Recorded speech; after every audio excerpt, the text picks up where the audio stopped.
बापरे, काय मॉलला घेऊन गेले बाई हे लोक मला. तंगड्या तोडायचं काम नुसतं तिथे.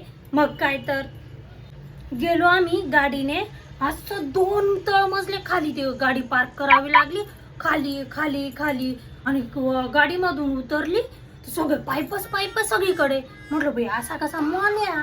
मग तिथून अजून लिफ्टने वर चढून गेलो.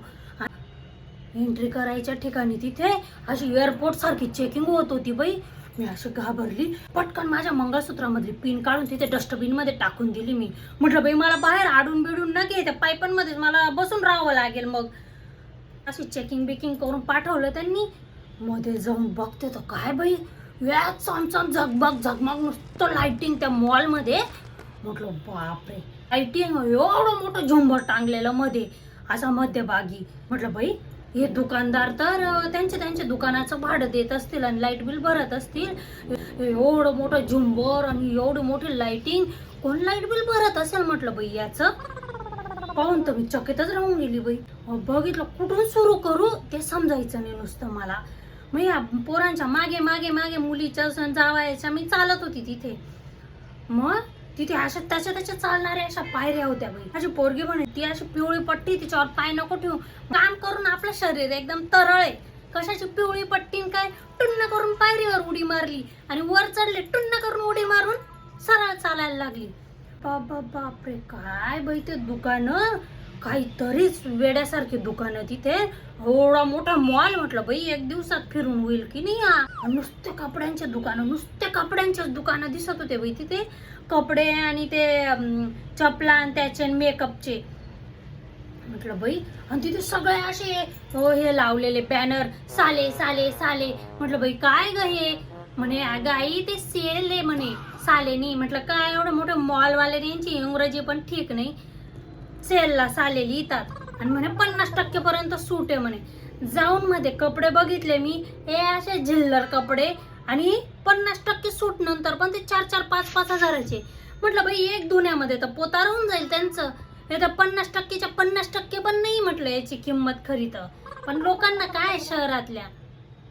तिथे एका दुकानात गेलो आम्ही. असं मोठं होतं बाई ते दुकान. मग आणि एकीकडे ते असे वेस्टर्न इंग्रजी लोक कपडे घालतात ते होते आणि अर्ध्या बाजूला आपले भारतीय पोशाख होता तिथे. म्हणजे ते पंजाबी ड्रेस वगैरे ते होते. अशी मध्यभागी मी उभी राहिली आणि दोघीकडे नजर टाकली. ते इंग्रजी कपडे काळे पांढरे राखाडी मेहंदी कलरचे कपडे फिक्कट पटाक, त्यांच्यावर टिकली वर्क नाही, जरदोजी वर्क नाही, काहीच नाही. आणि एक नजर अशी इकडे टाकली आपल्या भारतीय पोशाख त्या ड्रेसवर.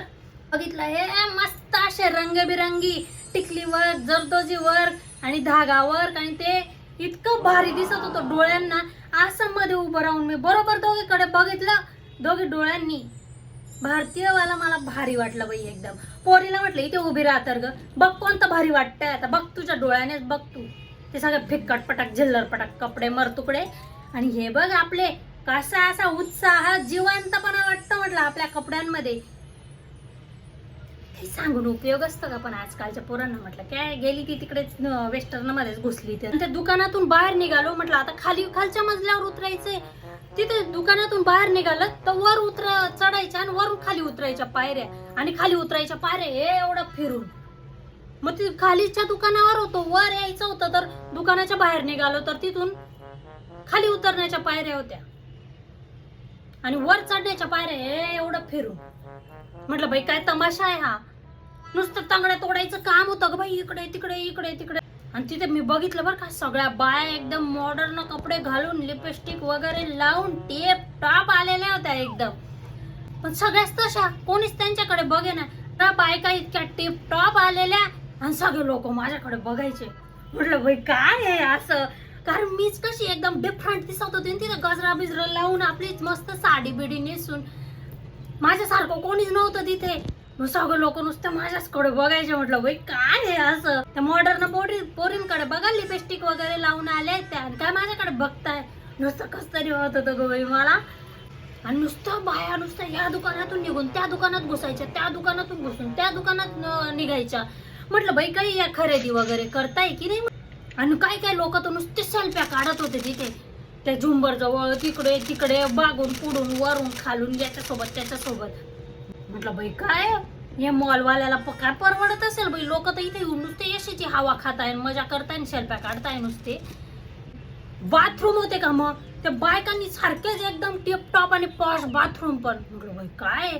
आणि तिथे या बाया ऑलरेडी इतके मेकअप करून तयार होऊन आलेल्या आणि तिथे त्या बाथरूम मधल्या आरशांमध्ये अजून लिपस्टिक चोपडताय, अजून बाला झटकताय, त्यांचे कंगवे फिरवताय डोक्यावर. म्हटलं बाई काय हे असं. आणि जेवढे भांडे कपडे तेवढे भागे मेले.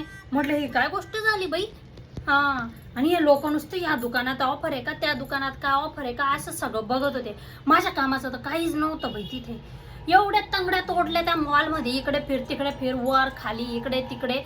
फक्त एक साडीचं दुकान दिसलं मला तिथे. फक्त काही नल्ली फिल्ली काहीतरी नाव होतं त्याचं, ते हेमा मालिनीवालं. जाऊन बघितलं, एवढ्या महाग्या साड्या. म्हटलं बाई आमच्या गल्लीतल्या आशाताई इतकी भारी साड्या भरते सुरत मधून, तिच्याकडे येऊन पहा म्हटलं तुम्ही. एका साडीच्या किमतीत 5 साड्या होतील तुमच्या भारी भारी. मग काय तर. मी तर तुम्हाला सांगते, एम म्हणजे मॉल आणि एम म्हणजे महाग. समीकरण एकदम बरोबर आहे. तिथे स्वस्त काही राहतच नाही. आणखी ते एका मजल्यावर लहान पोरांसाठी यात्रेसारखं केलेलं होतं. असं रिंग टाकायचं, मग ते बुदलं मिळेल कार्टूनचं, टेडीचं, आणि असे काय काय वेगवेगळे गेम होते. महागेच होते बरं ते पण. नाही पण पोराने मजा केली बुवा. आणि तिथे मी एक पाहिलं बाई अजून त्या बिलिंगच्या त्या रांगेमध्ये मॉलच्या, हे नवरा बायको. एक नवरा खूप चिडचिड करत होता बायकोवर. मॉल मध्ये मी बघितलं असं नवरा बायकोचे असे काही ना काही तू मे चालूच होते तिथे. असे नवरे लोक हे चिडचिड करतच होते तिथे बायकांवर. मी म्हटलं बाई आमच्या पप्पूचे पप्पा असे आहेत म्हटलं. इथे मॉल इथे शहरात येऊन मला कळलं की पळसाला पानं शेवटी 3च असतात ग बाई. नवरे सगळीकडे सारखेच असतात. नाही तर कुरकुर करत होते बायकांवर नुसते. तिथून आम्ही गेलो. जावाई म्हणे फूड कोर्टाला चला. म्हटलं बाई फूडचा पण कोर्ट असतो, हे तर पहिल्यांदाच ऐकते मी. पण मग आता जावायचा मान ठेवून मला जावंच लागलं तिथे. नाही तर मला माहितीच होतं तिथे महागच मिळणार आहे सगळं काही. पण जावायचा मान ठेवून मी गेली. तिथे जाऊन पाहते तर काय इतके दुकानं बाई खाण्याचे. इडली पासून, डोसा पासून, तो विलायती बर्गर पासून, तो पिझ्झा पासून, तो काय आपलं सगळं छोले भटुरे, पाणीपुरी बिनीपुरी, आईस्क्रीम फिस्क्रीम सगळं होतं तिथे.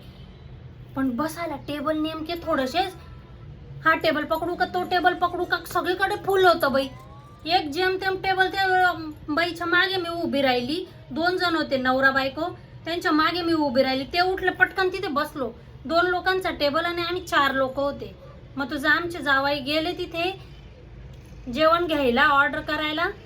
आणि मग त्यांनी ते आणलं, बिचाऱ्यांनी तो उभं राहूनच खाल्लं. इतकं महाग. अरे बापरे बाई. ते 30 रुपयाची पाणीपुरी 100 रुपयाला होती तिथे. म्हटलं बाई ग, ते प्लास्टिकचे हात मोजे घालून पाणी द्यायचं, पाणीपुरी द्यायचं, एवढं महाग पडतंय म्हटलं. पण मग आता लाइटिंग बिटिंग सगळं एसी बीसीचा खर्च पण कुठून काढतील, आपल्यालाच भरावा लागेल ना. एवढं महागाचं जेवण मला जाई पण ना. म्हटलं काय मॉलला जाता बाई तुम्ही, तिथे गेल्यावर तर आपण किती गरीब आहेत आणि बिचारे आहेत अशी आपल्याला भावना येते. म्हटलं मग अशा ठिकाणी काय जायचं की जिथे गेल्यावर आपल्याला आपण एकदम गरीब असल्यासारखं भासतं आणि कमी येत आपण असं वाटायला लागतं. म्हटलं बाई मला तर नाही पटत.